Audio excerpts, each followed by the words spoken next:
Welcome back to The Explainer. Okay, let's jump right into this because today we are unpacking a truly fascinating geopolitical analysis. We're looking at a massive disruption in the global defense market, specifically India's strategic pivot from being the world's absolute largest buyer of weapons to stepping up as an assertive global arms exporter. And according to the source material, this is not some slow, gradual shift over decades. No, this is a rapid, aggressive transition that's fundamentally altering the balance of power, especially over in the Middle East. So you might be wondering, how exactly did regional instability in the Middle East become the unexpected catalyst for India's massive strategic transition? Now, usually, you'd expect a regional conflict to just benefit the established traditional defense giants, right? But the breakdown we're looking at today outlines how a recent wave of instability created this very unique vacuum. It opened up a massive vulnerability that basically allowed India to step right in, not just as an ally, but as a primary security provider. All right, Section 1, Middle East Defense Market Shifts. When recent conflicts flared up in the Gulf, Western powers, particularly the U.S., basically anticipated a massive surge in traditional weapons sales. The playbook for that was pretty straightforward. As instability grows, nations naturally turn to established American defense systems for protection. But that instability had a totally staggering cost. According to the analysis, the United Arab Emirates lost an unbelievable $20 billion practically overnight when the conflict began. We're talking about a catastrophic 50% drop in property prices and a total collapse in tourism. For a nation that built its entire global brand on being the safest harbor in the Middle East for investment and travel, this sudden vaporization of wealth was a brutal wake-up call. They weren't just losing money, they were literally losing their core identity as a safe zone. So the UAE felt incredibly backed into a corner here. They were facing a multifaceted threat matrix. First, they were highly vulnerable to missile strikes from Iran, with projectiles landing precariously close to home. Second, they were completely tangled up in proxy conflicts, which was exacerbated by a reported Saudi-Pakistan defense pact. That pact effectively stated that if the UAE retaliated against Saudi interests, Pakistan would actually intervene militarily. Combine those intense geopolitical threats with the severe economic destabilization we just talked about, and you have a nation that felt completely surrounded. They needed a robust lifeline, and they needed it immediately. Let's look at Section 2, the UAE's search for security. To really understand the UAE's dilemma, we have to look at just how fast India intervened. While the UAE quietly secured Israel's Iron Dome system under the Abraham Accords for a defensive shield, well, a shield alone doesn't win a fight. They quickly realized they needed a robust offensive capability to project strength and ensure their borders were respected. Enter India. The speed of their diplomatic intervention is honestly remarkable. In January of 2026, Indian Prime Minister Narendra Modi and UAE President Sheikh Al Nahyan held an intense 3-hour meeting in New Delhi, and that resulted in a framework for a $200 billion trade deal and a promise of defense support. Fast forward to April, and India's National Security Advisor, Ajit Doval, lands in the UAE. And then by May, direct high-level defense and oil agreements are already being locked in. India moved with just incredible agility here. During that April visit, Ajit Doval delivered a very specific, pointed message to the UAE leadership: diversify your suppliers. The argument was super simple. Why lock yourself into a $100 billion American defense monopoly when you can build a highly effective, diversified shield for a fraction of the cost, say $10 billion, using systems from India, France, Israel, and Russia? It's a strategy that prevents any single nation from holding your security hostage if the geopolitical winds suddenly change. Which brings us to Section 3, BrahMos and Akash-Teer systems.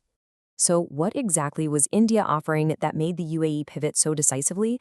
Well, let's start with the offense, the BrahMos system.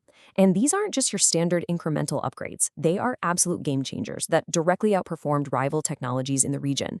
This upgraded supersonic missile system is reportedly capable of completely bypassing advanced radar and defense shields. In an event termed Operation Sindoor, the analysis notes that these missiles flew entirely undetected, right past highly touted Chinese defense systems stationed in neighboring countries, destroying their targets and leaving the defense radars completely blind to the strike. If you want actual proof of how terrifyingly fast these systems move, just look at this remarkable public admission from Pakistani Prime Minister Shahbaz Sharif on May 30th. He publicly stated, and I quote, "Our military had only 30 seconds to stop the incoming missile." 30 seconds. That public admission was effectively the ultimate free marketing proof for India. I mean, when your geopolitical rival goes on international television to admit they literally couldn't stop your missile, that sends a very loud message to potential buyers like the UAE. But of course, you also need to defend your own airspace, which brings us to the Akash-Teer. This is defined as an incredibly fast surface-to-air drone defense system. It operates at high Mach speeds, multiple times the speed of sound, with an 18-kilometer intercept range. During regional skirmishes, the source states this system systematically neutralized incoming drones and projectiles, providing the exact kind of airtight defensive counterpart the UAE needed to complement their brand new offensive firepower. Okay, so how did India actually close the sale? The source outlines a very calculated three-step strategy. Step 1. Visibly demonstrate your capability in regional operations, exactly like they did with the BrahMos Speed. Step 2. They literally sat down with the UAE leadership and presented classified operational files, complete with videos and photos proving the system's absolute efficacy against rival tech. Step 3. Offer them direct, diversified defense contracts. The speaker in our source material actually enthusiastically calls this a hostile takeover of the Middle Eastern defense market, snatching billions in contracts right out from under the nose of Western monopolies. Moving right along to Section 4, from importer to exporter. You see, this specific deal with the UAE isn't just some isolated one-off transaction. It represents a massive paradigm shift in global geopolitics. Historically, the status quo was India as the importer, basically a global follower, heavily reliant on buying from Western monopolies just to secure its own borders.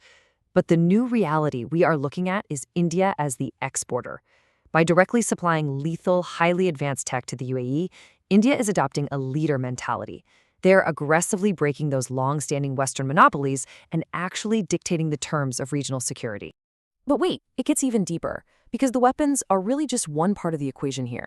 Take a look at the broader economic maneuvers tied to these arms sales. Empowered by this new security arrangement, the analysis shows the UAE is distancing itself from Saudi-led OPEC quotas, deciding to just sell oil on its own terms.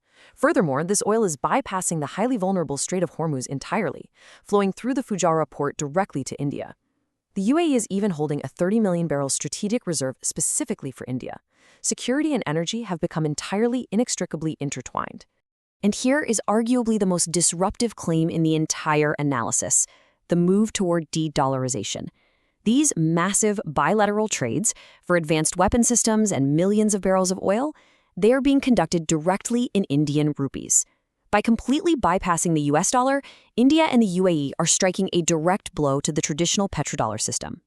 This is a profound shift in global financial architecture, and it's happening right on the back of these defense deals.